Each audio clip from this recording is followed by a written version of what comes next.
So welcome everyone to this session and welcome to Nottingham. I won't go on about what a great university and great city it is because you'll all have been a long session on that, but there will be questions afterwards. I'm Stephen Meek. I'm Director of the Institute for Policy and Engagement here at the University of Nottingham. And I'm really delighted to be chairing this session on the policy engagement landscape. Looking at individual and institutional processes towards engaging with policy. This is hello David. This is a subject very close to my heart as it is my day job here at the university. But also I'm someone I spent 25 years largely working in Whitehall, sometimes working in local government as a civil servant. And I have, experience of the good, the bad and the ugly of bringing policy and evidence together. But one thing I've really noticed, it's with the increased emphasis on impact in the REF and for other reasons as well, the focus on securing, the economic and societal impact of research is becoming increasingly important for universities. And I think that's transforming the relationship between academics and policymakers. So this session will sort of look at the dark arts of engagement, looking at sort of what works, toolkits, what works when, what works, why things work, when things work, and why something might work in one situation and then completely fail in another. So we've got three brilliant speakers who look at this issue through slightly different lenses. And we'll start in a slight change to the advertised programme with Dr. Olivia Stevenson, who is the head of the UCL Public Policy. She's led UCL Public Policy since 2018. She is a social geographer by training, and her research expertise was on hard-to-reach groups and issues like the geographies of suicide. So her research has always been concerned with application and making a difference. And in 2007, joined UCL Public Policy in a new role. It was sort of setting itself up, building relationships. I think as a social scientist, you were particularly working with engineers, which is an interesting challenge. It's worth saying that UCL is part of the Capabilities and Academic Policy Engagement Network. You'll be hearing more about that.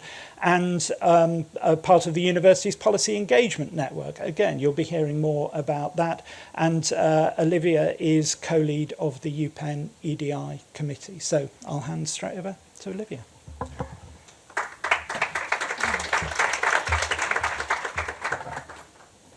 Thanks for clapping before I've said anything. That's quite unusual. Thank you, Stephen, for that really warm introduction. I should just say that I'm standing in for my colleague, Sarah Chater, so any mistakes are hers. Stephen actually has kind of introduced my first slide, really. I think what this slide is wanting to illustrate, and certainly over sort of the last 10 years that I've been working in an academic environment, we can safely say that academic policy engagement is on the up. As Stephen has sort of said, there are different push and pull factors for that. Some of those around kind of universities needing to demonstrate their value and the sort of societal benefits because of R&D and publicly funded research, coupled with actually research funders showing a lot more interest in this space. I think I've observed recently kind of UKRI's play for policy fellowships. Initially, there was one advertised. A few years later, there was 3, and now they're looking to recruit 50. So, we can take what we will from that. We're also seeing more sort of funding of institutional structures, so through Research England's Red Fund and their policy support funding. But also universities are definitely taking the agenda more seriously, and we have seen more kind of policy impacts through the REF and more teams and brokerage units being set up across the UK. Great, it works. So I don't think we can have a presentation without mentioning COVID. Sorry to be the first of our speakers to do so, but it certainly accelerated the kind of appetite for academic research into kind of informing policy and making policy decisions. But it also shone a light on the kind of complexities of how we can go about doing this and the messiness of academic policy engagement. So this slide is kind of here to illustrate the kind of potential for impacts, the pathways through which it can happen, but also that it's not easy, it's not linear, it's not instant, and it requires some sort of sustained engagement. And so recognising that often a vehicle is needed to help this, in about 2010, my colleague Sarah Chater set up UCL Public Policy. So as a key bit of enabling infrastructure at UCL, it sits at the centre of a large research-intensive university based in London. It's staffed by a small team, which over the kind of last 12 years has waxed and waned in line with funding arrangements more than actually in line with demand-side pull. So I was the second member to join the team and have remained in post since, as Stephen said, 2017. We sit outside of REF, which is really quite luxurious. When I speak to my colleagues in UPenn, a lot of the roles, brokerage roles that they play are very much aligned to kind of the REF impact agenda. But of course, we're here to dock into it.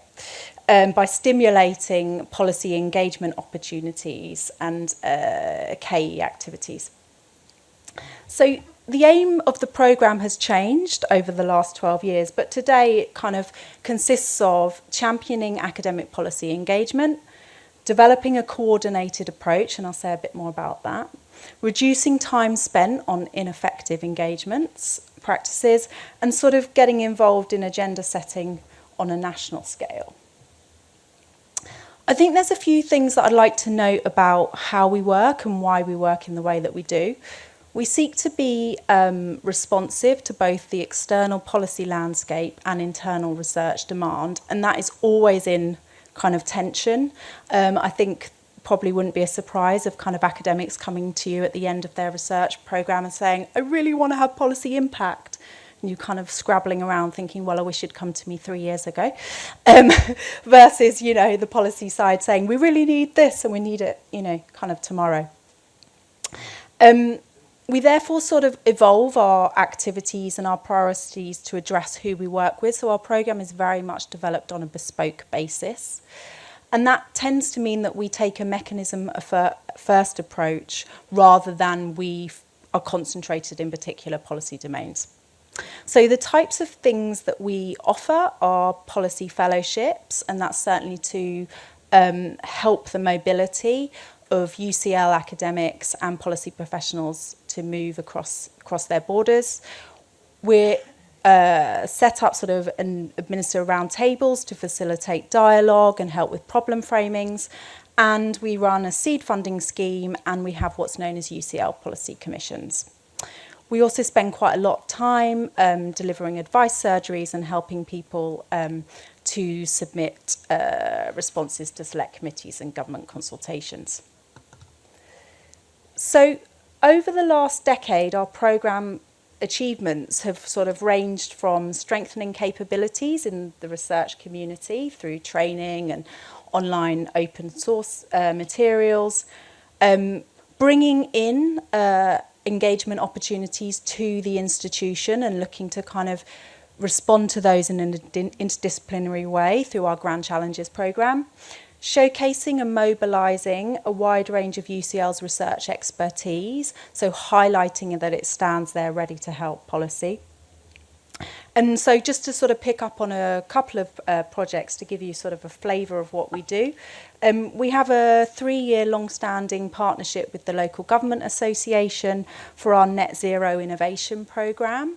So this is about bringing together researchers and local policymakers to help them achieve their net zero and climate action plans. We also are interested in building external partnerships to kind of provide trust in the kind of academic way of working and the evidence that's possible. And we're sort of very keen to, I suppose, synthesize the evidence that we've had, which we often hear quite a lot about. So we had a long-standing relationship with the Resolution Foundation examining structural inequalities, and that's the Structurally Unsound report mentioned there. But despite all of the amount of things that we do, we're always asked, and still asked, even though we've been in existence for 12 years, how do you know you're making a difference? What's the point of you? Surely this happens on its own. Well, actually, it doesn't. So this tile on the left shows a snapshot of our achievements between 2017 and 2021. So without sort of perfect KPIs or success measures within kind of the system, volume of activity is one of those markers, in that it shows demand, it shows pickup, it also shows use of resources. But from a service perspective, it's also really important what people say about what we do and whether we have repeat business working with us. That's both externally, whether you've got policymakers coming to you time and time again, or whether that's the academic side wanting to kind of engage and deepen their engagement. But latterly, income generation has become more of an imperative for us. So it's very hard to get government to pay for academic policy engagement, and actually therefore when we're thinking about income generation, we're thinking about that more about how can we embed our services within kind of research grants and consultancy. But latterly, we've been turning to the citations index of policy documents, Overton. If you've not seen it, it's definitely worth checking it out. And interestingly, this graph tracks the establishment of UCL public policy. And as you can see, although we can't obviously overly claim, as our service has increased and we've kind of grown on the things that we've done, UCL's policy research are being cited more in policy documents. So this brings me on to CAPE, and Stephen's already mentioned it shortly, and I'm sure we can get into it in the chat. So I suppose to some degree, UCL public policy has been around for a long time. We've got quite a lot of skin in the game. We're centrally located in a university, and actually what that means for us is that we're able to look beyond our immediate borders. We're able to look beyond just UCL and what it's wanting to do for its staff and its research, to pose kind of significant questions about what does the broader system need, what are the processes we want to see in place for the sector. So around 2018, we got together with the universities on this slide and policy partners, and I should say that Nottingham is one of those, to bid for Research England RED funding for the project capabilities in academic policy engagement. The project concludes next year, but in a nutshell, through the mechanisms on this slide, we've been working at different scales of policy making and in different institutional contexts to explore what are some of the most effective mechanisms for academic policy engagement. Much of the learning that we are gathering is being kind of presented in toolkits and blogs and guides and open source pieces housed on the website. And our aim is to be useful for the sector. So whereas in the early days, UCL public policy might have kept its learning to itself, wanting to have a competitive edge, today we're really thinking actually collaboration is key to making sector-wide improvements. So what's CAPE kind of raised? Well, it's raised some new things and it's nuanced some other things. And the points that I wanted to mention are that it's really brought to the fore that navigating organisations is difficult. Universities are really large places. There's often many front doors. How do you find the kind of research you're looking for? But also researchers don't know how to connect to policy. So enabling infrastructure remains as important today as it did 12 years ago when we were established. Rewards and incentives are still not well understood or embedded, and actually they act as a barrier to academic policy engagement. And knowledge mobilisers, although growing in the sector and being seen as a sort of possible career choice, there's still a lack of understanding and career structures available to them. But also knowledge mobilising is emerging as both a researcher, academic and professional services roles. So how do we recognise that? How do we bring the kind of practice together with the theory? You'll be pleased now I'm on my last slide.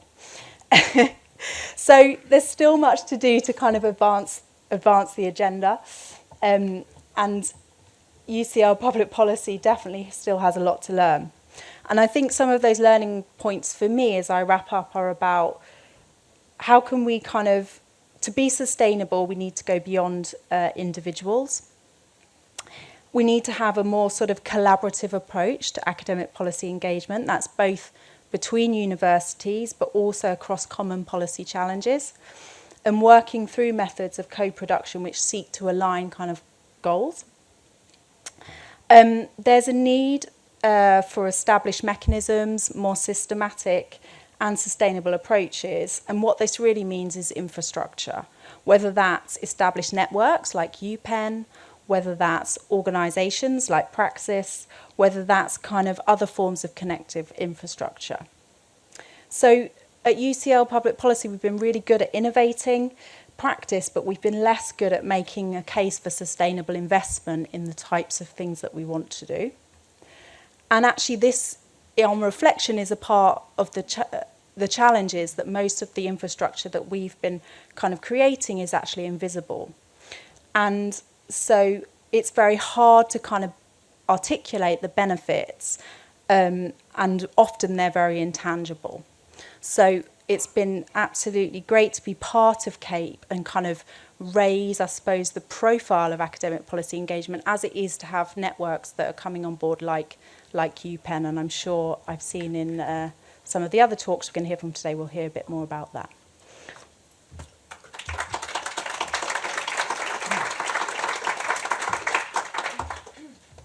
Brilliant. Thanks, Olivia, and perfect timing. I didn't even have to wave my hands. So our next speaker is Dr. Bridget Seeley. After completing a PhD in film studies, Bridget worked as a sponsorship consultant for government organisations before going back to higher education, where she held research strategy, knowledge exchange and operational leadership roles at the universities of Exeter and Plymouth. Since 2020, she established Seeley Associates, which is a research, knowledge exchange and collaboration consultancy, and as a result has a great overview of what's going on in the sector. She's also a CAPE Learning Associate, CAPE keeps coming up here, and an Honorary Fellow of Politics at the University of Exeter. So, Bridget.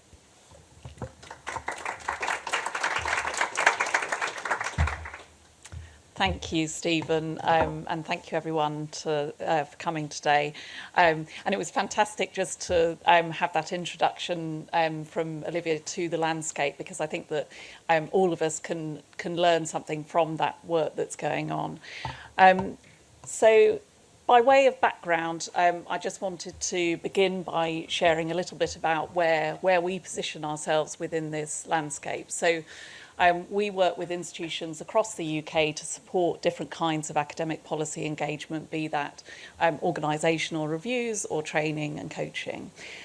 We've also worked with CAPE, as we've already mentioned, and also the University Policy Engagement Network as well. And we've worked with them as partners on one of our key programmes, which I'll come on to. We also work really closely with policy stakeholders, so be that think tanks or government departments or the devolved administrations. And in 2021, we were commissioned by the Economic and Social Research Council to run their professional development programme, which focuses on their postdoctoral fellow cohort. And that has a particular focus on policy engagement. And hello, Mel. In terms of what I'm going to cover within this presentation, I want to emphasise 4 key points really. So the first of them is to think about how we can build academic policy engagement within the kind of the holistic nature of a very complex academic career. The second point that I want to make is around peer-to-peer sharing and how important that is. And I think Olivia began to emphasise some of the importance of that within her presentation. I think one of the other things that I'd like to touch upon is around how if you're going to increase the diversity of voices who participate in academic policy engagement and knowledge exchange more broadly, then you need to think about the different tailored ways you can support people. And then finally, I'll be thinking about and making reference to how the kinds of learning and development support that you put around academic policy engagement can then influence the quality of the experience that your policy stakeholders have. So again, CAPE, I feel like we're all should be wearing CAPE branded outfits as well. CAPE has done some great synthesis work of understanding what works within this context, and what they observed in one of their reports is that there are many highly useful, very employable toolkits which can assist academic policy engagement, and there's some great training out there as well. But that actually, and again Olivia's talk I think began to touch on this, that in order to optimise academic policy engagement, bespoke approaches are really helpful.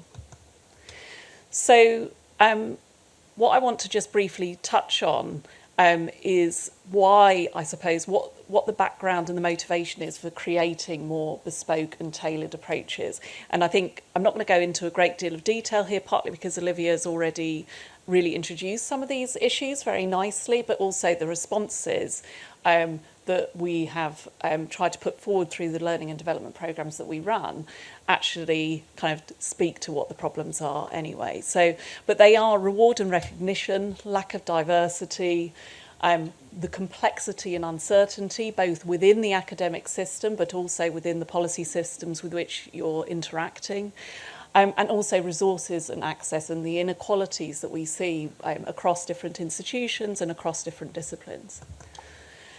So in terms of the responses that we've been developing with our clients and with organisations like the ESRC are coaching, mentoring, peer-to-peer learning, and also cross-institutional sharing, which UPenn and CAPE really, I think, exemplify.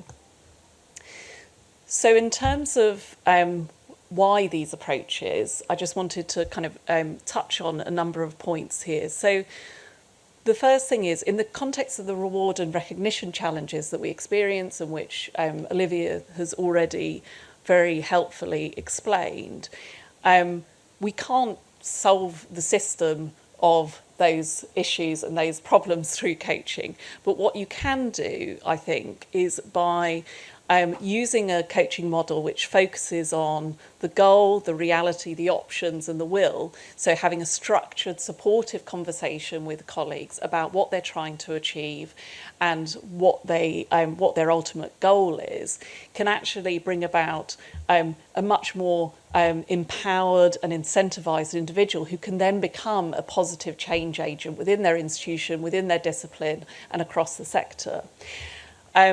And also, critically, from the policy stakeholders' point of view, it also allows you, through a supportive, one-to-one conversation focused on a particular policy problem or in a particular individual's career and their the holistic nature of that, it allows for a more tailored framing of that policy problem that can then lead to a slightly more positive outcome that fits the nature of the challenges at hand.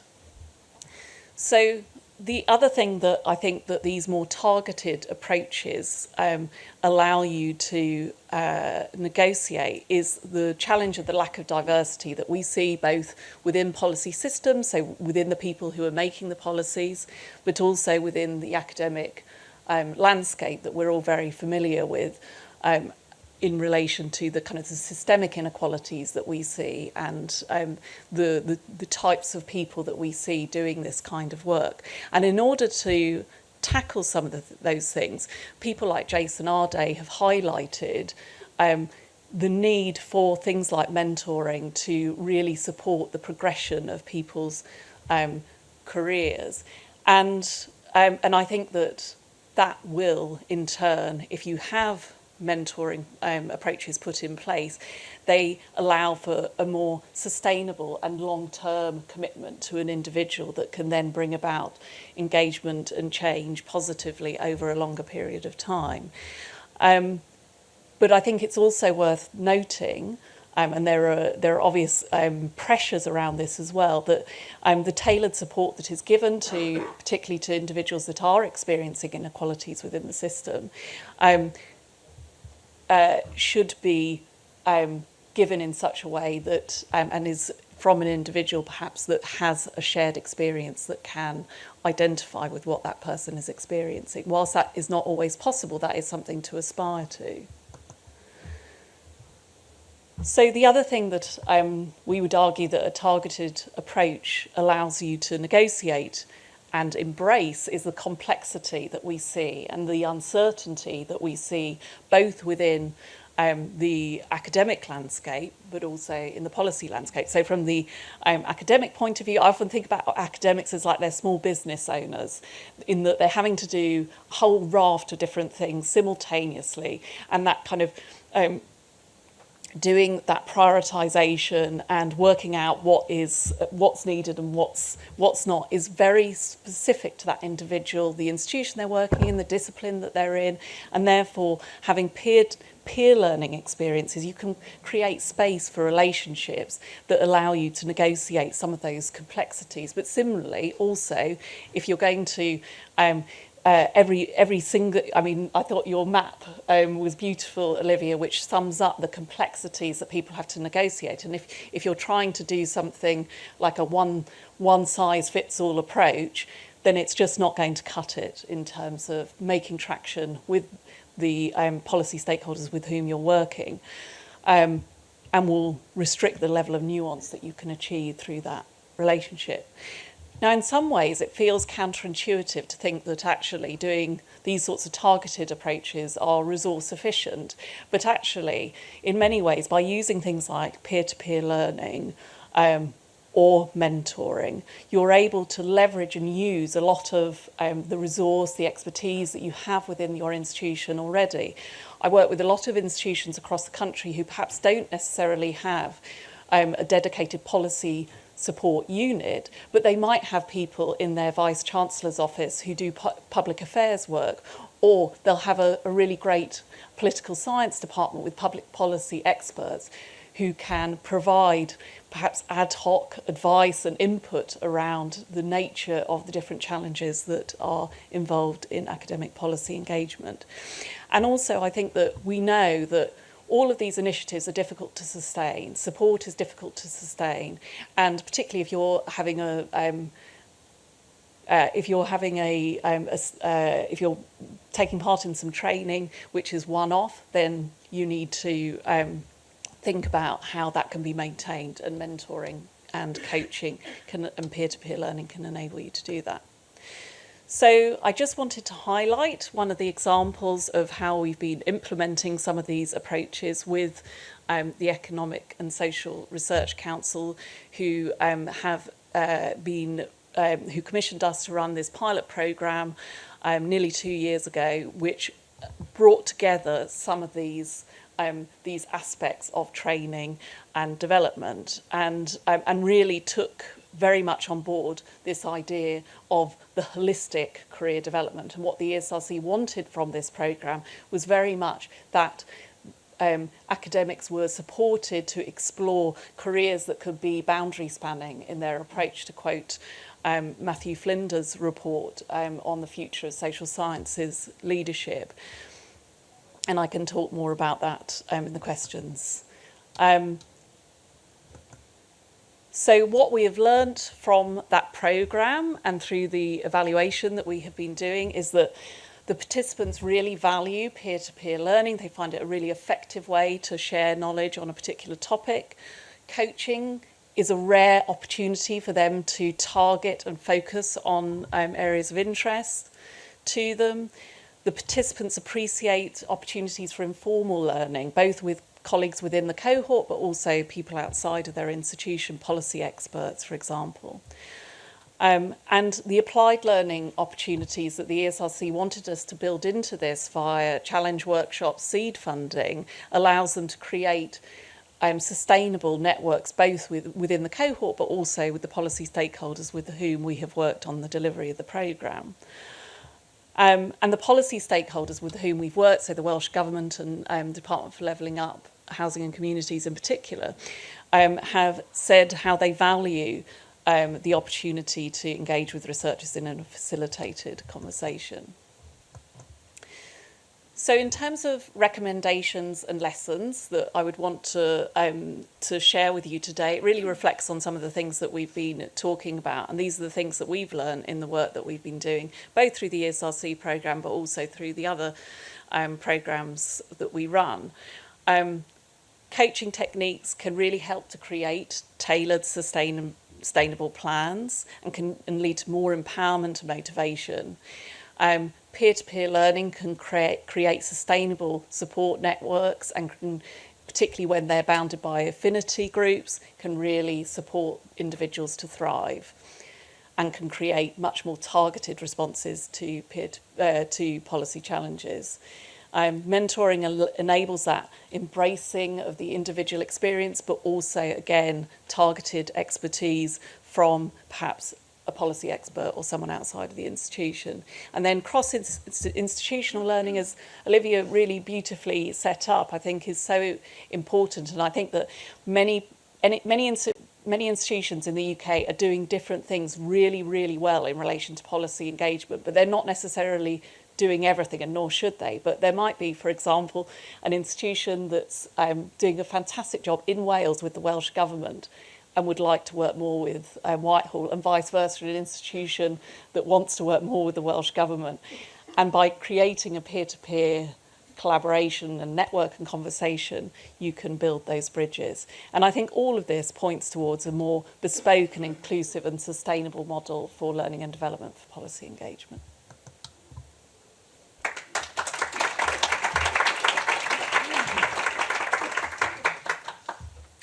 Excellent. Thank you so much for that, Bridget. So our last speaker is Dr. Arlene Holmes Henderson. Arlene studied as an undergraduate at Oxford. She read literae. I did do Latin at school. It was a very, very long time ago. Literae humaniores. After a spell at Harvard, she returned to the UK and pursued her postgraduate studies in classics education at Cambridge and the University of Glasgow. She has, I won't list her fellowships, just to note that they're in Hawaii, Australia and New Zealand, so she probably hasn't experienced winter for a very long time. She was awarded a Teaching Star Award from the Institute of International Education in New York. She's currently collaborating with the Classics Department at the University of Stellenbosch in South Africa. On a project to boost children's literacy through the study of classics via the Oxford Africa Initiative. And during the period of COVID, she acted as a subject expert for classics on BBC Bite Size and the Oak National Academy. She'll tell you more about this, but it's worth checking out her blog on working with policymakers, which she wrote and published a couple of days ago. But I won't spoil her presentation by saying any more about it. So, Arlene.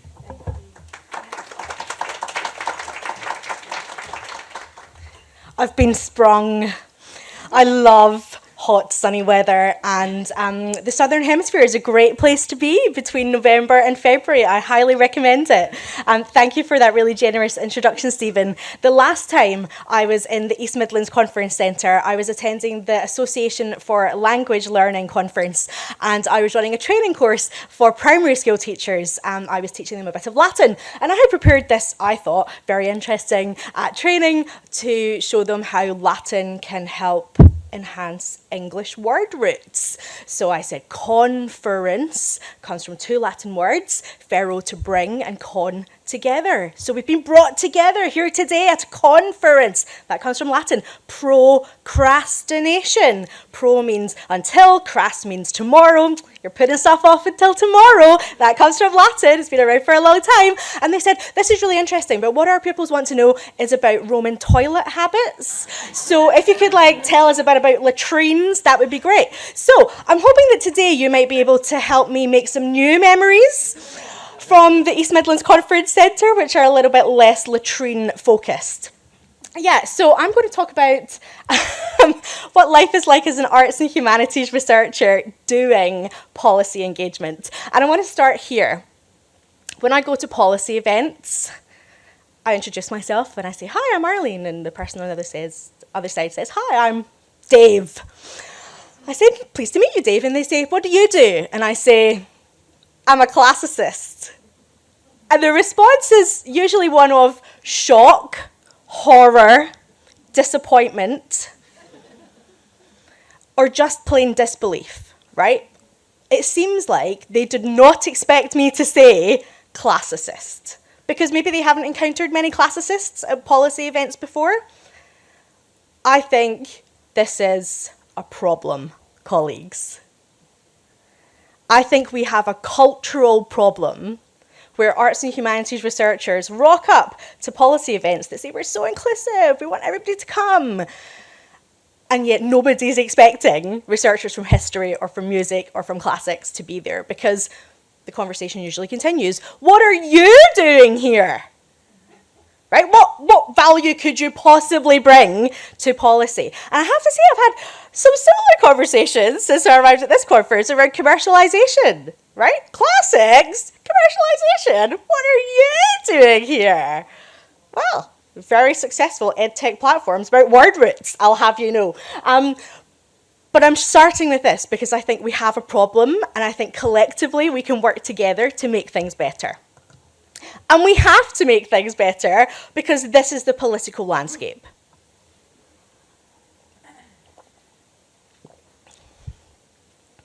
And I think my colleagues, nationally and internationally in arts and humanities, need your help. Because you're the experts in translating the value of research to stakeholders outside academia. And my colleagues who are doing arts and humanities research are brilliant at telling stories to other academics, but some of them need your input to tell and to justify the value of the work that they do to people like the Prime Minister and civil servants and employers and prospective applicants, right? And I think you have a really important role to play, and it's urgent. You will have seen the number of arts and humanities departments where jobs are under pressure, let's say.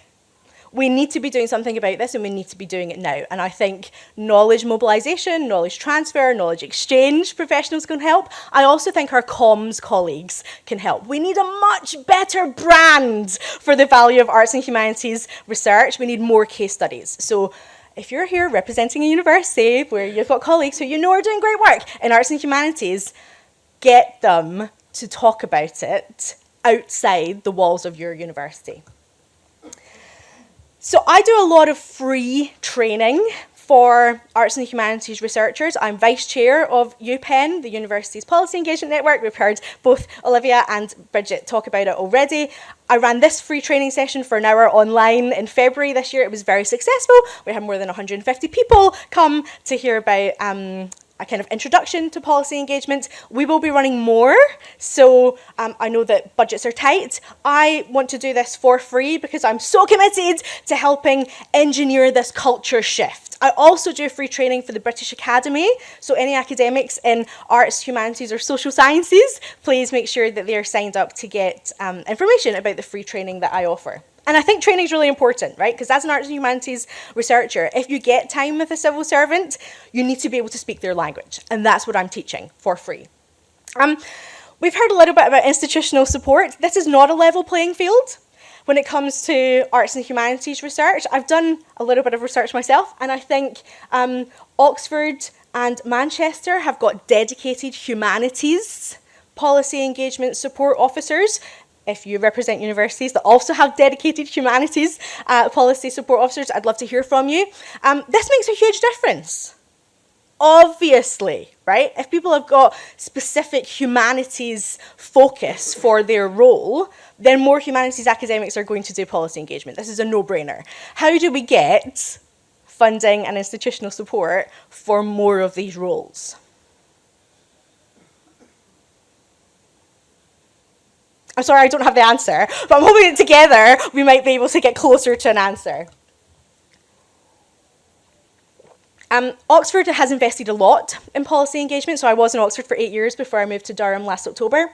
And they operated this open leaders scheme. So somebody from each of the 5 divisions across the university got a very small amount of money to kind of champion policy engagement across their division. So it's a kind of distributed leadership model. I think it worked very well. And that's certainly something which I'm sure the Oxford Policy Engagement team would be really happy to talk about. Obviously, the Arts and Humanities Research Council offers an annual course at the Institute for Government where arts and humanities researchers can apply. It's a competitive process, but it changed the course of my career. I did it in 2018 and it was absolutely transformative. Following that course, one of the 8 action points on my to-do list was to follow up the register of all-party parliamentary groups to see if there were any that aligned with my area of research. If you currently support academics, this is something you could suggest to them. Have a look at the register of all-party parliamentary groups. Do they align with any of their areas of research? The one that I thought aligned most closely with mine was the ORACY all-party parliamentary group. So ORACY is effective spoken communication and active listening. So I emailed them and said, "Hi, I'm a classicist. I research ancient rhetoric, persuasive argumentation. I'm really interested in your national inquiry." And they said, "Here are the questions that we're looking to understand better. What is the state of speaking in schools? If you can contribute any evidence that help us push forward our understanding of these questions, you can do it either orally or in writing." I did not want to record a video with my evidence, so I did it in writing because that's, kind of comfortable for an academic to do. And that kind of snowballed. So they liked what I had to say about learning from the ancient world, about tips and tricks to be successful in spoken communication, and they invited me to be an international expert witness at an online evidence session for the all-party parliamentary group. I had no idea what I was doing.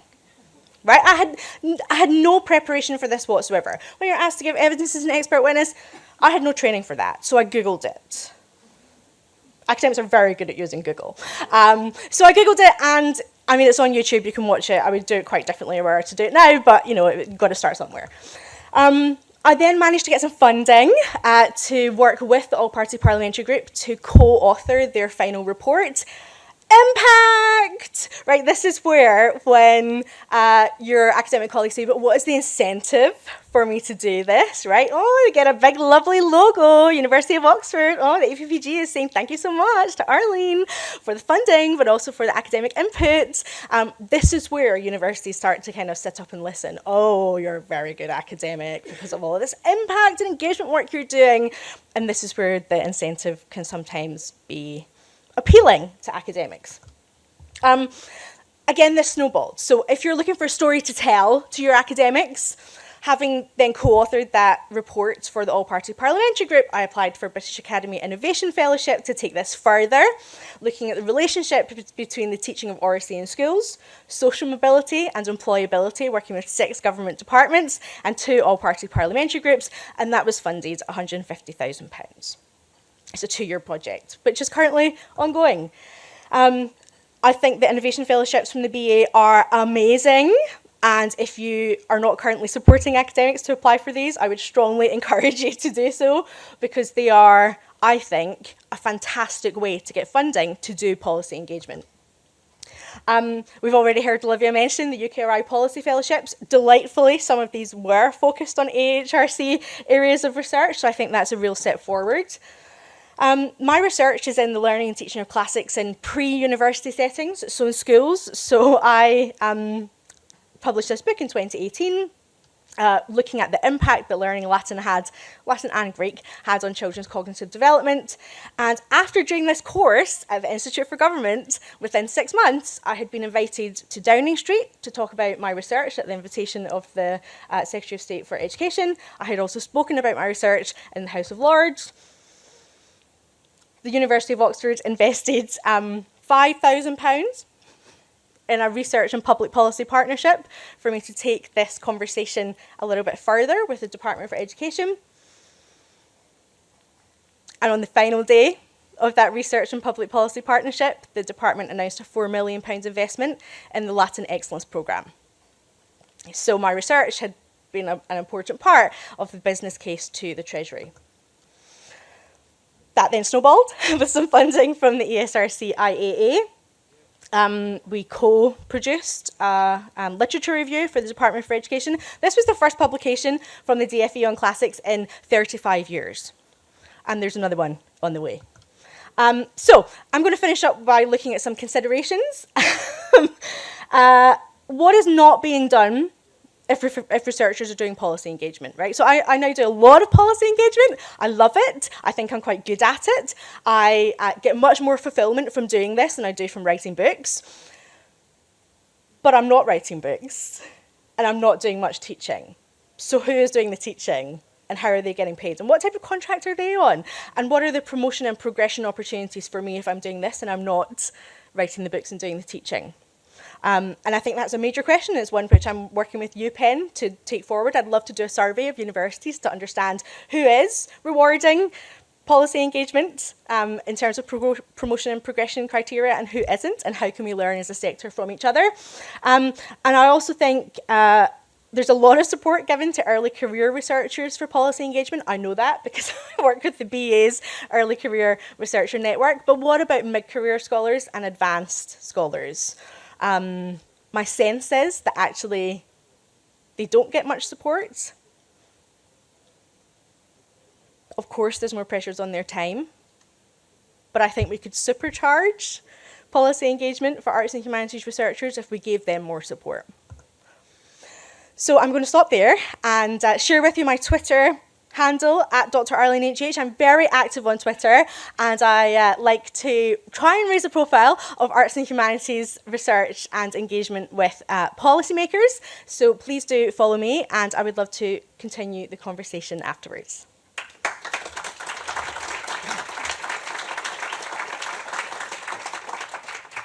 Brilliant. Well, they're fantastic, three fantastic speeches there. And there are at least two people in this room who had responsibility for curriculum at the Department for Education at some point over the last 20 years.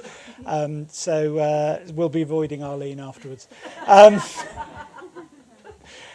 So we're going to have a Q&A session now. So if I can ask the speakers to move a chair to the front. But while they're doing this, I couldn't...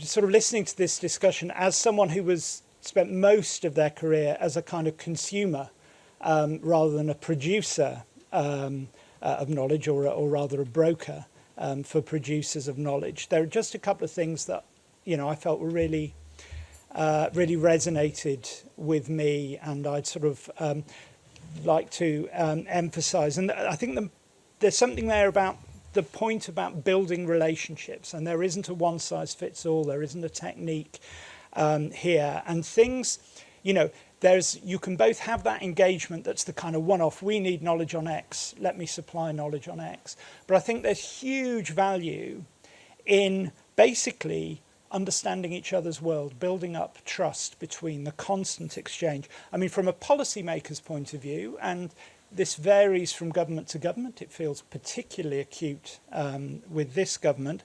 Exposing the context within which decisions are made is very exposing as a policymaker, because there's a lot of policy is about balancing the politics, the evidence, the finance. That's not a bad thing. That's a good thing. That is how decisions are made in a political space. But there's a certain degree of nervousness, particularly amongst civil servants, about necessarily exposing the boundaries of decisions. So having a trusted relationship with academics where you can talk in a mature way, that these won't be leaked, that's really important.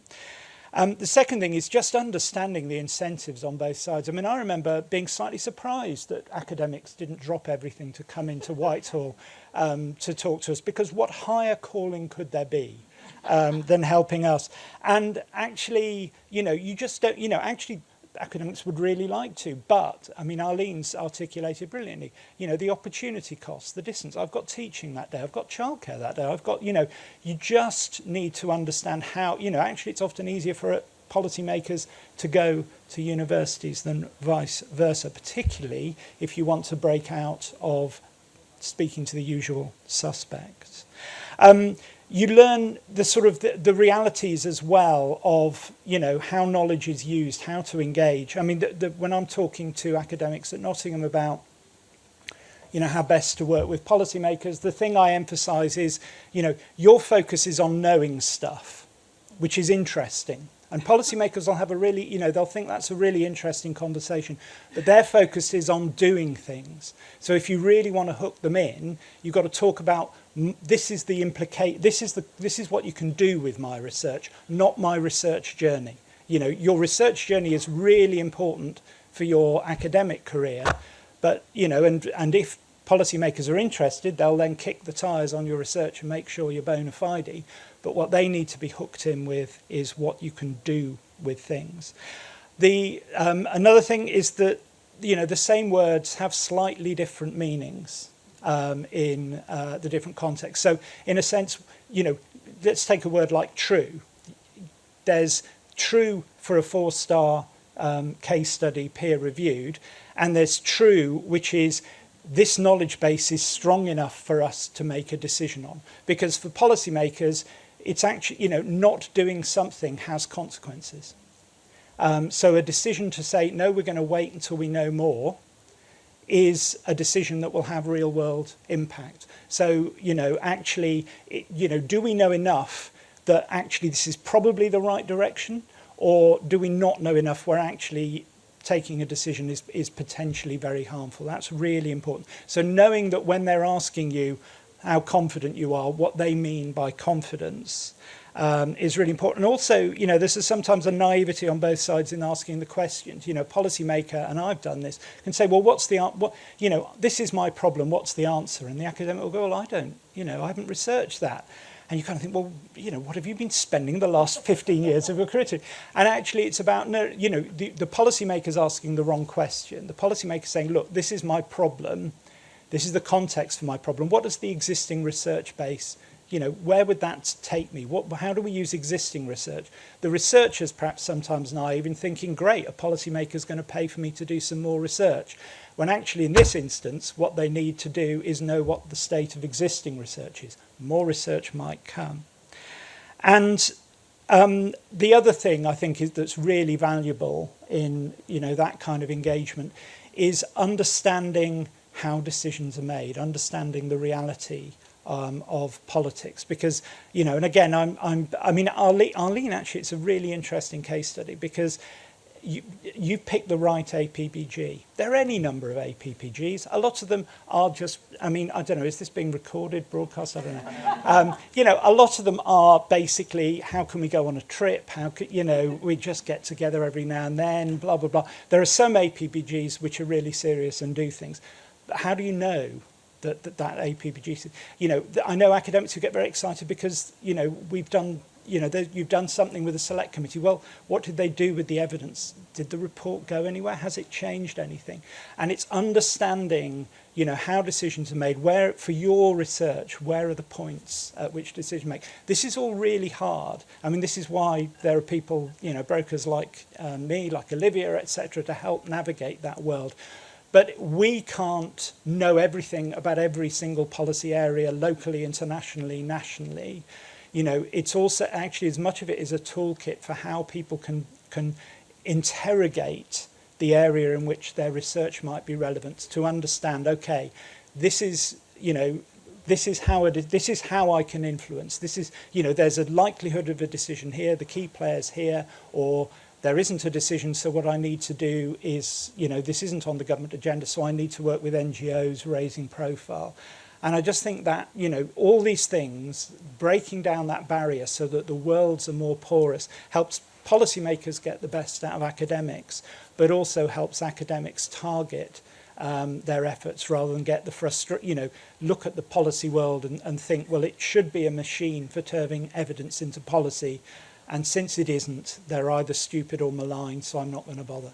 Anyway, this is just some reflections from me. I'm going to open up to questions, but I'm also going to abuse Chair's privilege by sort of asking, the international question might come up, and if it doesn't, I'll ask it.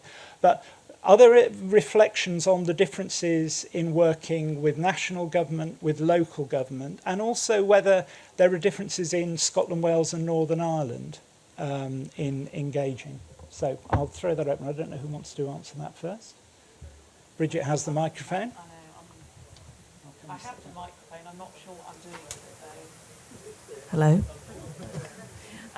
So I think the question of different levels of government is really interesting, and I think that there's often a tendency that I've noticed to focus on a particular level of government, and that is often UK and Whitehall, and we do see that there are a lot of changes happening in that space. But I think one of the things I've noticed with the postdoctoral programme, the ESRC postdoctoral programme, is so many of the people that are on that programme are actually coming from completely different international contexts in terms of their the background that they come from, their training, their lived experience, but also the policy challenges that they're looking at and the policy stakeholders that they're working with. And so what we have done to try and navigate that is to bring in experts from those countries that they are working with, or are think tanks or organisations that are working across multiple different contexts. So we've worked with the AFIDEP, which focuses on development policy in Africa, and I think that the post-COVID and our ability to work online, I would just say that you can just get in touch with people and just say, I think that your think tank, your institute in Nairobi is doing something really exciting and I'm really interested in it. Would you be willing to just have a chat for an hour with this small group of researchers that I'm working with?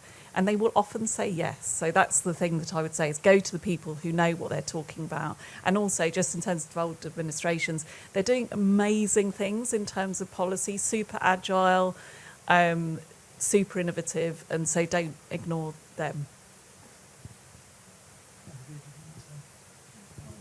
From a researcher's perspective, what I find very useful is working with colleagues in institutions in the other nations. So I'm working at the moment on a collaborative funding bid, and I had tried in vain to contact relevant people in the Welsh Government, and either didn't get a response or got a response saying I'm not the right person, but not offering up any contact details of who was the right person. But then suddenly, when I contacted colleagues at Cardiff University, they knew exactly who the right people were, and they were able to set up meetings, and now we have 2 beautiful project partner letters to upload for our applications. So I think researchers need help in making these connections with devolved administrations, and that's maybe something which you can help with. UPenn can also help. I was going to say something very similar, Arlene, in that having worked in Scotland and sort of carried out Scottish research, I found it really easy to make contact with Scottish Government. They were very receptive. There was a lot of sort of flow in and out of the university. But once leaving Scotland, I found it very hard to reach Scottish officials. And actually there is a job to kind of both to work with those that have those contacts and to kind of not think that we're just directly exporting kind of UCL's way of doing something into a Scottish context. But also there is a thing of like, well, how do we mobilise knowledge across different borders that could be relevant to Scotland? And I think that actually that's kind of probably, and other nations, I think that's probably the next step for kind of where academic policy engagement needs to get a bit more serious. And I'm really excited, I suppose, by newly funded projects at sort of the regional and sub-regional level that will kind of, I think, give us a lot more learning on how to do this more effectively. Brilliant. Thank you. So I'm going to open up to questions, and I'm probably going to go the full Graham Norton and run around with a microphone. So who'd like to open the questioning? I might take a couple, but so Kaylee can start, and then we'll do. And if people could say who they are. Yeah, actually, it's maybe a bit more of a question to the group at large as well. But I'm Kaylee Renberg-Fawcett. I'm a senior program manager at the Yorkshire and Humber Policy Engagement and Research Network, and I'm a week into post. So. Forgive me, and I'm based at the University of Leeds, so if there's any Leeds colleagues in the room, do say hi. I was really reflecting, I guess, on Olivia's points about the future considerations for this space, and particularly the need to develop these networks of networks to help share that learning across the different activities that are taking place, and I guess also as a vice chair of UPenn as well, just thinking about the sustainability picture at large. And I just wondered if there's an opportunity actually just to find out who's being represented here within this conference room today, what other networks are being represented as just a nice quick win from this session, and whether that's through practice oral or whether that's, you know, a conversation here and when people introduce themselves. But also a question to the panelists in terms of how would you like to see those networks being better connected? Obviously, we've got the great things like UPenn, but is this through more conferences? Is this through projects and co-funded opportunities? I'd be interested to get your thoughts. Thank you. Brilliant. I don't need to leap around with a microphone because my colleague over there will do it. Is there another question at this stage, or shall we take that to the panel? Okay. Oh. Stephen, I think you talked a bit about the policy challenges. Oh, sorry. I'm Rosie Lavis. I'm a senior policy advisor at Research England. And Stephen, I think you just mentioned briefly a bit around the policy challenges in engaging policy experts beyond the usual suspects and who might be able to make an impactful contribution to government-based policy, sometimes at quite short notice. And I just wondered what reflections you had on how to go around addressing those sorts of challenges. Thank you. So we'll take. Who wants to start? Who wants to start on Kaylee's question? My answer actually, I think, covers both. So something that I would love to see improved in terms of both networking but also moving beyond the usual suspects is some sort of improved visibility of successful policy engagement activities from researchers in the arts and humanities. Because at the moment, we've got a database of impact case studies, which, let's face it, no policymaker is going to trawl through looking for expertise. And we have the odd blog in very fragmented places of people saying that, you know, they've had a win for creative industries research, or they've had a win for classics education research. So I'm working with the British Academy to put together, I hope, some sort of it's not a database, but it's some sort of range of profiles of expertise which doesn't come from London and the South East only, doesn't come from Russell Group universities only, but in fact showcases the really fantastic work that colleagues are doing across the arts and humanities, which is informing policy thinking. It doesn't need to result in that big policy engagement win. It can just be informing policy engagement thinking. And I need your help. So if you're working with colleagues in arts and humanities and you think their work should be showcased, please tell me, because I've got this British Academy opportunity to do it, but I'm also working with the policy profession unit within the civil service. I've got a guest series of blogs, and one of them is going to be focused on arts and humanities research, and that's read by up to 30,000 civil servants. So you heard it here first. Please tell me how we can do a better job of showcasing the work of a network of arts and humanities researchers beyond the usual suspects. Brilliant. And who? Olivia or Bridget, do you want to? I'll go next. And I'm going to do what you did. I'm going to merge my responses. But I think that, so just taking what you just said, and actually I think it's really interesting to mention the policy profession as well, actually, and which, I mean, I'm sure Stephen would explain much better than I, the policy profession, but it's the broad body and network of civil servants that align themselves as policy professionals.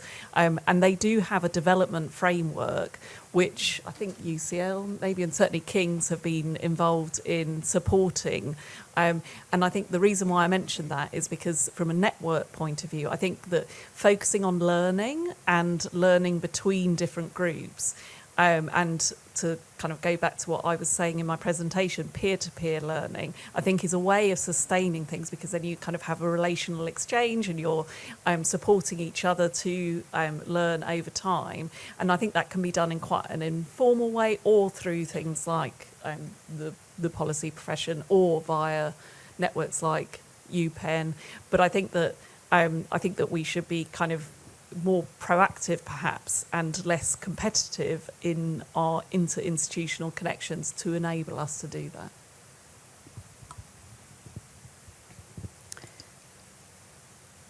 I think we've come further than we know, in a sense. I think we should actually feel proud about where this agenda has been heading, and the fact that we can even talk about collaboration is actually a really big win, because I think if I reflect on my experience in this kind of field, it was very much about how can we make our university the best, how can we have the best policy engagement unit, how can we shine a light on the research that we do. And that is absolutely still there, but it's tempered by actually, we've got big systems problems that actually we need to bring people together to consider.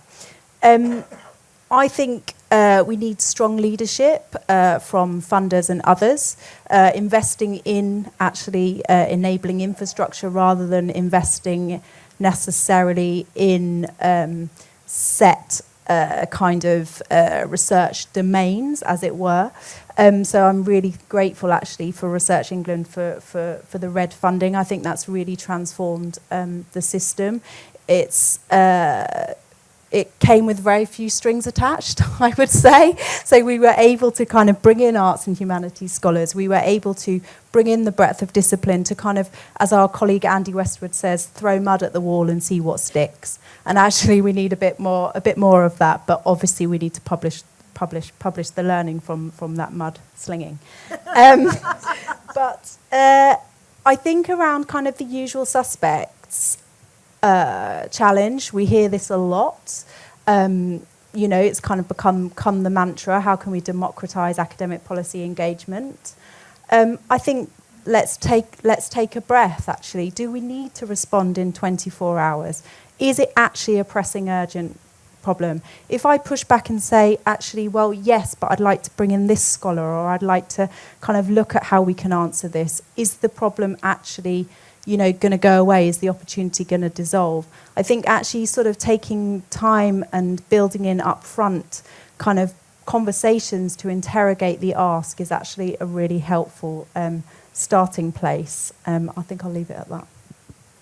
Okay, and I'm going to abuse Chair's privilege and come in on the second question, because it's one that I think is really fascinating and challenging. And I think, as a policymaker, when you're in those situations where you've got rapid turnaround, there's a crisis, there's an issue, there's a demand, the easy thing to do is just to reach for the usual, I know X. And actually, that's not, if X is the right person, or the group of X's that you've got are the right people, then that's a perfectly reasonable thing to do, which I think speaks to that point I was saying about building the relationships up beforehand. I think, if I was in charge of the policy profession, then I would be kind of, if you get into a new senior job in the civil service, you have a fellowship, a CSAP style, CAPE style fellowship, where you spend a week, 2 weeks, just building up, not just understanding current policy, but understanding the hinterland of your area. and meeting the academics, meeting the people who are interesting, and thinking creatively about it, so that when you're suddenly asked, oh, we need to do X in a hurry, you've already got the people to speak to. So I think, that sort of acting in peacetime, so that you can work more effectively in wartime is really important. I think, one of the things that UPenn, when we set UPenn up, one of its sort of key missions was to be a single point at which people in government departments, people in parliament, elsewhere, could come to and say, we've got this question, and it can then be distributed round the university sector to people whose job it was to make sure it gets in front of the right person, rather than it just floats out there in case anyone notices it completely by chance. And then the third thing I'd say on this, I think a responsibility for academics is, the best academics I worked with as a policymaker were the ones that you could go and say, help me think through this. And they'd say, okay, this is what I think, this is the state of learning. But if I were you, I would also speak to X, Y, and Z. And it wouldn't be just X, Y, and Z at my university. I mean, academics are sole traders. It's their peers. And that is not only a great public service, it's also a brilliant way of building up trust, because you suddenly realise, no, this person's not trying to sell me their snake oil. They're trying to help me make decisions. So really encourage that as a behaviour. Right, that's enough of me abusing. Well, it isn't. I'm bound to do it again. We've got a question there and a question there. Hi, Melanie Netsch, Deputy Director of Innovation Impact at the Economic and Social Research Council. And it's so lovely, as a personal reflection, having worked in this area for a very long time, to actually see the difference in, say, 10, 15 years we've had, particularly for social sciences in engaging with policy. It's an ecosystem, and how we've been able to invest and et cetera. Part of the reason why we were really engaging with Praxis Oral is we were trying to help our communities see the opportunity of engaging with business, and then now more recently, how do you sustain impact? I guess my question, in making them aware that they have things that are of value to bring to business, and actually even raising the awareness of the sector of being interested in social science. I guess that's my question on the opposite end, on the policy side. The STEM researchers that we have, and I would almost say the humanities researchers as well, are they even aware, do you think, that they have insights that are useful to policymakers? Like, are we needing to go back to that kind of basics of helping our communities in these sectors understand what the opportunity is? What is their value proposition? I've been in many meetings with Go Science, and I'm now finding I'm the connector into engineering, which I never thought that would ever happen in my life. But, I'm working in cross-council, and I think that's an advantage of UKRI now. We have our new post fellows, which actually aren't all social science, and I think that's a huge advantage of us coming together. But it is, I guess, the question about, when we talk about who are the unheard voices, it's who are the unheard disciplines, perhaps, and any thoughts on that space?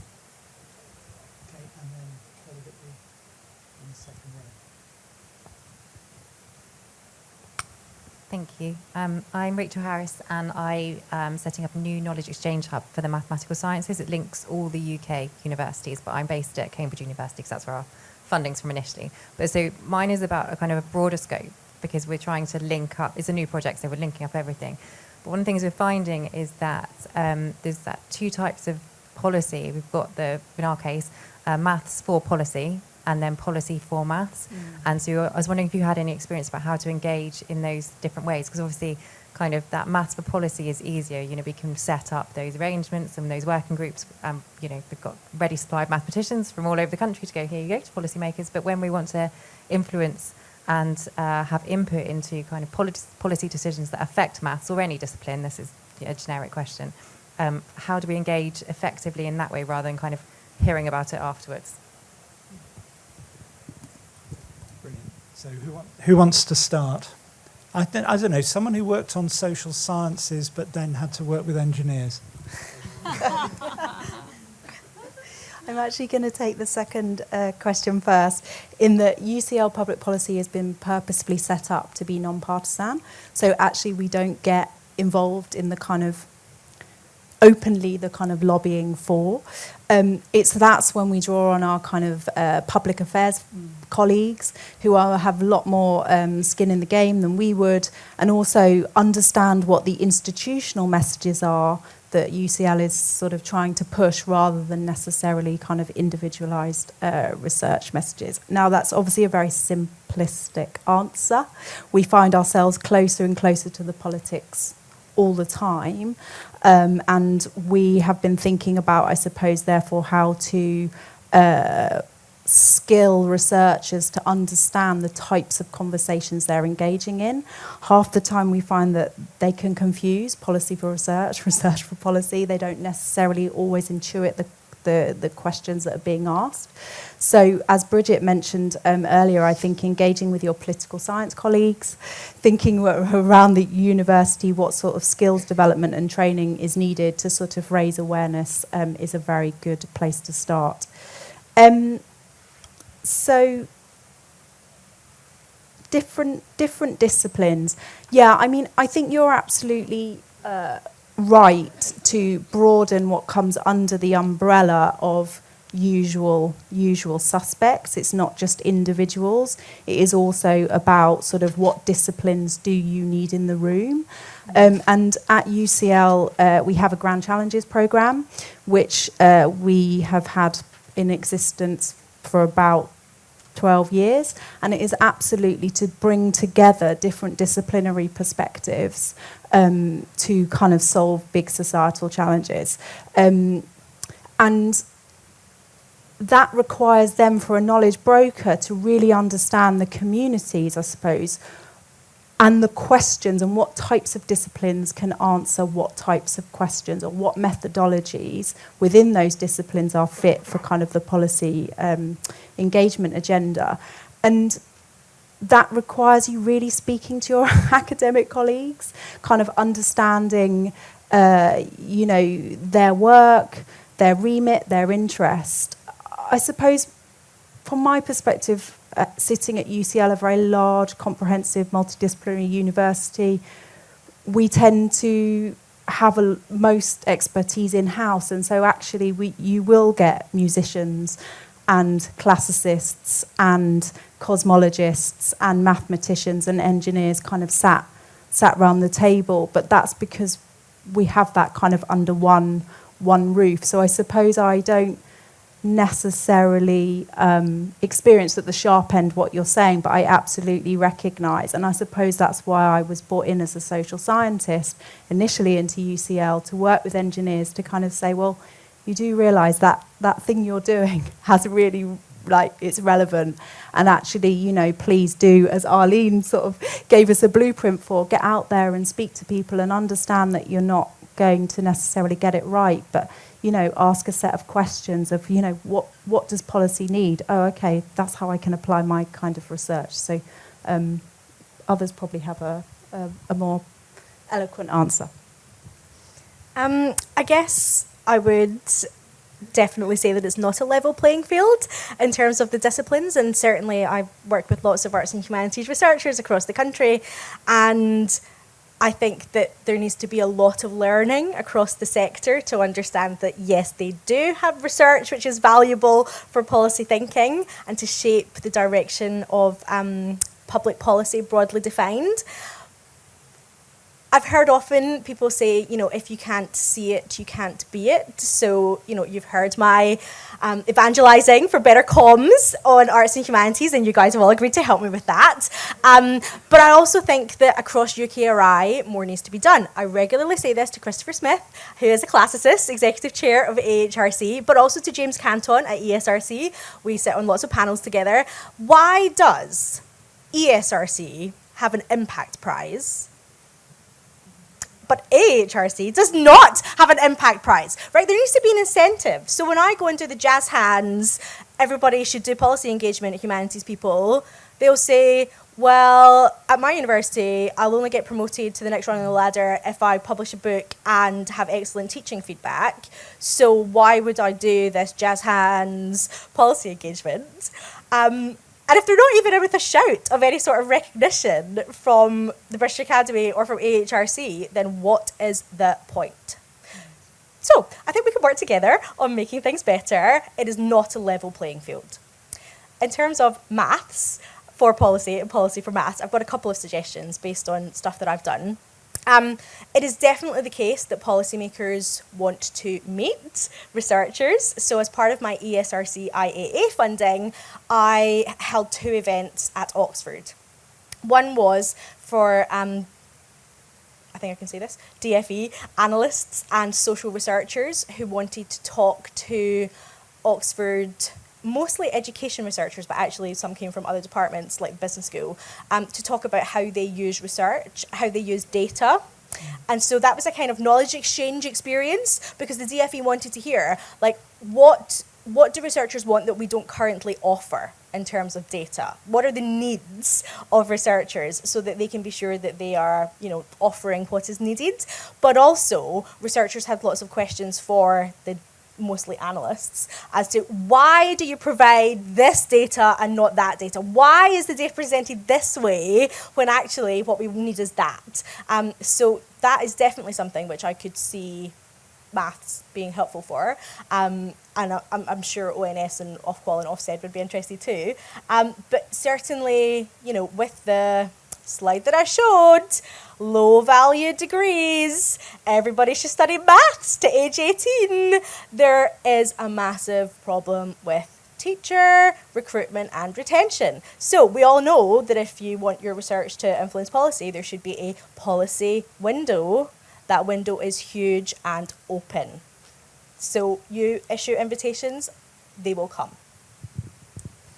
Do you want to come in? Yeah, just very briefly. So in terms of the playing field around the sciences, I think I'm just going to throw out some examples. So I think the climate scientists do this really well. They work in an interdisciplinary way. They are bridging across the different disciplines, and they are having fundamentally important impact. I think that engineers in particular, also computer scientists, are making choices, to go back to your word, around what they should and shouldn't do and what is and isn't rewarded and recognised. And I think that makes it difficult for them culturally to get engaged with these sorts of activities. Having said that, I do see a lot of work where industry and academics are working in partnership to affect policy change in core areas. And I think that that's a neglected intermediary within the policy landscape, and they make it more palatable for engineers and computer scientists to get engaged with it. I think the REF Impact Case Study Database is an amazing tool to find the little golden nuggets of disciplines that you might not expect that are doing amazing work in this area. So using search terms that allow you to kind of drill down into that data. I've found it an amazing learning tool, and then you can use those case studies as a learning opportunity for the people that you're working with. And then finally, the Royal Academy of Engineering do some amazing work around fellowships and particularly systems thinking and things like that, bringing together policy stakeholders and engineers, and there's a lot to be learned from them. And then final, the Open University, to answer the mathematics point specifically, I think that they are worth looking at in relation to both the fact that they are influencing policy through the evidence that they create across disciplines and across nations, really amazingly. But also they do a lot of advocacy work around digital learning, online learning, and they do that really well and successfully. But to your point, Olivia, it tends to be via their public affairs teams, but I think there's a lot of collaboration that can be done between public affairs and policy and impact support teams. Okay. I'm so tempted to weigh in, but I'm not going to, because I could see there's a hand at the back and we're short of time. Hi, hello, my name's Una O'Hagan. I'm a knowledge exchange leader from University of the Arts, so Central St Martin's more specifically. This has been really interesting because it follows on from what Arlene is saying. Do you not just think there's an enormous amount of bias and unconscious bias? I mean, if we also look at from the demographic that's here to also coming from an art school, it's been really interesting and eye-opening that we feel exactly what you're saying. People are doing really interesting, innovative things that could tie in quite easily with policy, but we come across quite a lot of obstructions. The most common is, I think people think if you're at art school, you're really good at colouring in. And it's been quite interesting here, people saying, you're probably not very relevant to me, or I'm not very relevant to you. And I find it really shocking, especially as we're in the UK, that there's probably quite, I guess, old systems in play where there is a lack of awareness of how much people can collaborate genuinely. And I think that makes me think of your slide when you say about diversity. It means loads of people have been left out of the game. I feel like lots of things and potentials are being missed. And I don't know how conscious it is or unconscious, but I feel like there are enormous biases. So, for example, we've got loads of people who their lateral thinking is incredibly useful. We've just done a lot of stuff with Great Ormond Street and a lot of things with the NHS. But our college, 75% of people are dyslexic. So, if they're going to sit and fill in these application forms, you're kind of missing quite a lot of people. Or they haven't been to university, so they don't understand the systems of a university, but they could give a huge amount. And being in art school is really interesting because we quite often have people who've been totally traumatized by school because they haven't been put into a category of academic, and it was just they didn't fit that mold, and they've got loads to offer. So I just wondered, how is anybody addressing that? Because we feel like it's been quite funny how obstructive people have actually been. And I just was quite interested. When Arlene spoke, that really resonated. When you say people have been obstructive, who are you pointing? Who are you pointing the finger at?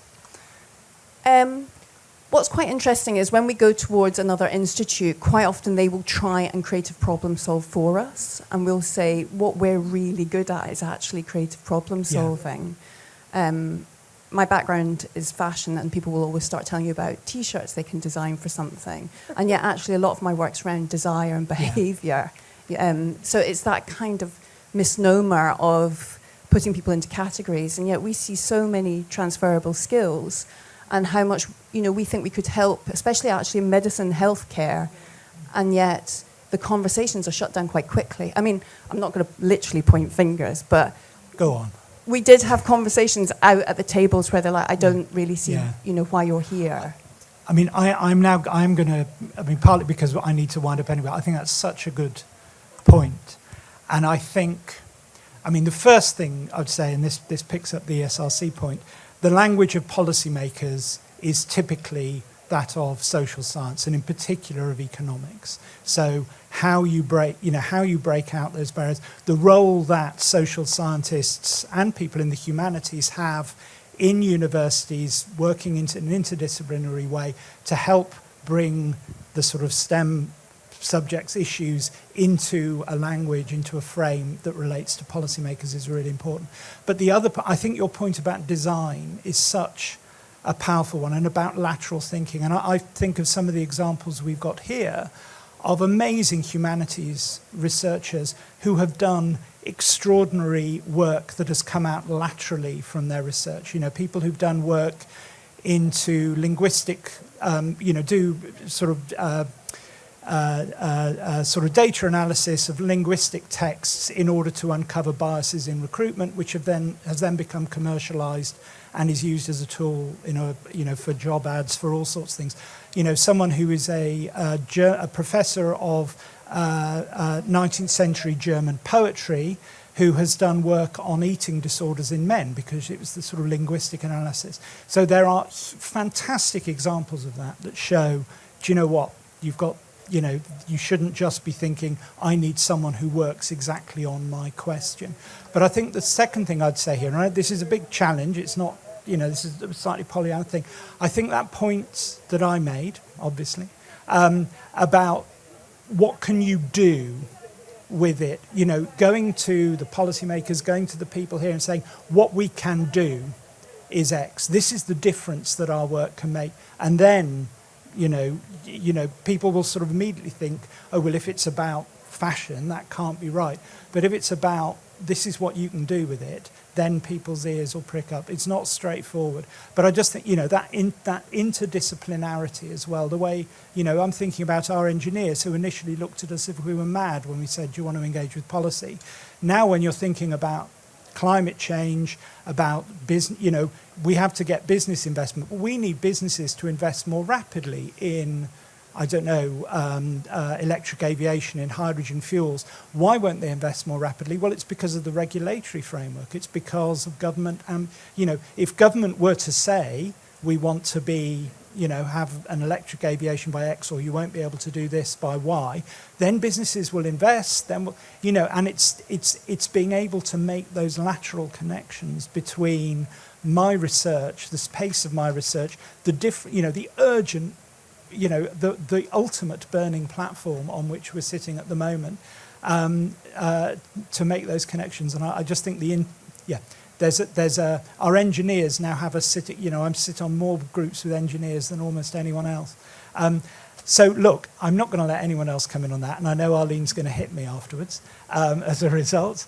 But I'd just like to say thank you all so much for listening, for your excellent questions, and also thank you, if we could perhaps recognise our excellent speakers and panellists. So.